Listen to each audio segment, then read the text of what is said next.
En casi todos los vídeos hasta ahora ha habido algún teorema o enunciado del cual se ha desarrollado su demostración, pero la verdad es que seguir una demostración y comprenderla no es algo tan trivial.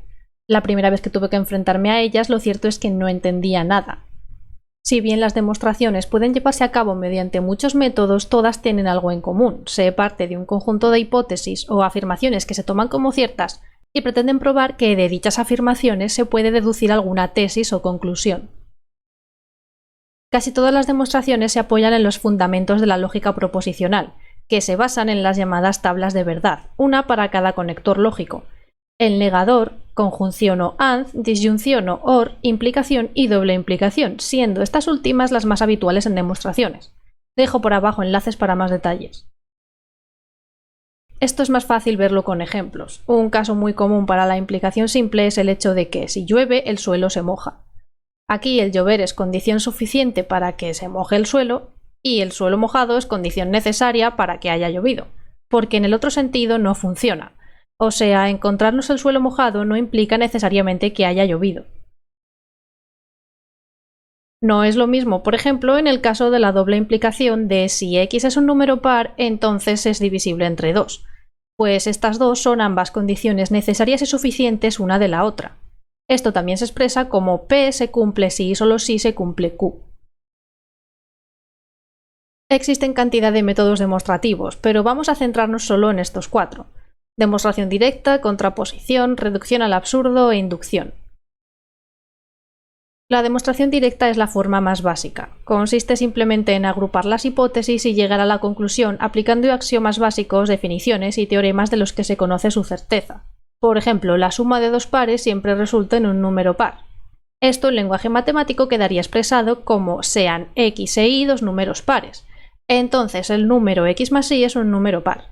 Para demostrarlo hacemos uso de una certeza matemática previamente conocida y es que todo número par se puede expresar como 2 por una constante. Y estas afirmaciones pasan a formar parte del conjunto de hipótesis.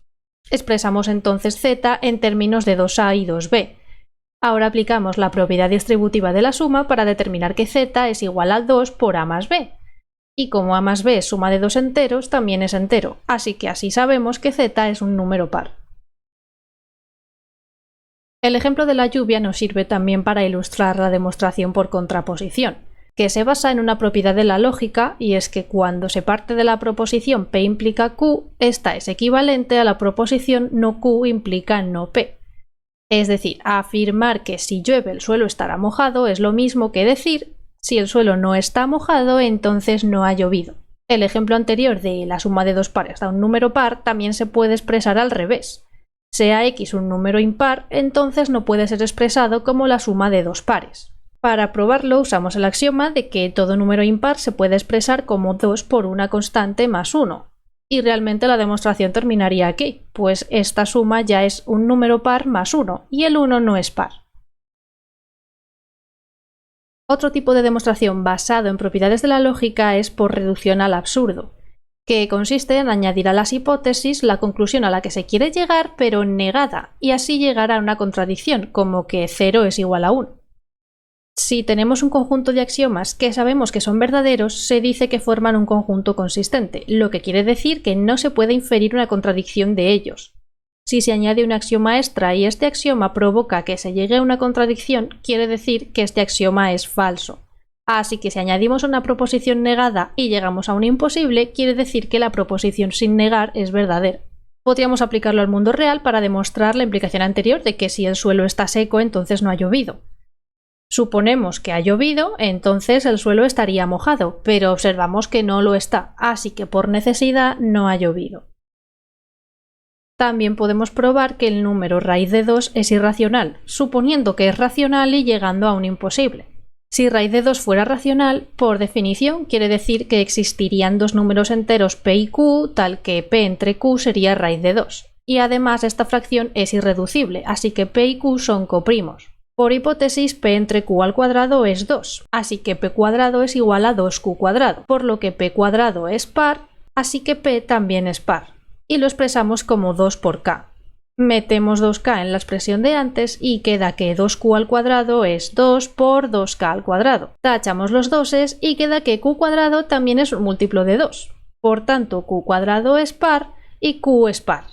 Hemos inferido que p y q son ambos múltiplos de 2, pero por hipótesis, p y q eran coprimos, ya que p entre q era una fracción irreducible. Y esto es una contradicción, que ha nacido del hecho de asumir que tales p y q existían.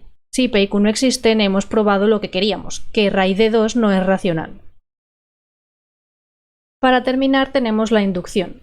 Esta es bastante diferente al resto y es habitual cuando se pretende demostrar una propiedad que se cumple para una cantidad numerable de casos, como pueden ser todos los números naturales. Este método parte de que si una propiedad P es cierta para un caso básico, entonces si es cierta para un elemento n genérico, también lo es para n más 1, y por extensión para el resto del conjunto. Podemos probar por inducción la fórmula de la suma geométrica, que dice que la suma de 1 hasta n de r elevado a k es igual a r elevado a n más 1 menos r entre r menos 1. En primer lugar se prueba el caso base para n igual a 1. En este caso la fórmula tiene que dar r. Metemos un 1 en el lugar de la n en la fórmula y efectivamente da r. Ahora la hipótesis de inducción es que la fórmula es cierta para un n arbitrario, y queremos llegar a la conclusión de que es cierta para n más 1. Es decir, que si metemos un n más 1 en la fórmula tiene que dar esto de aquí.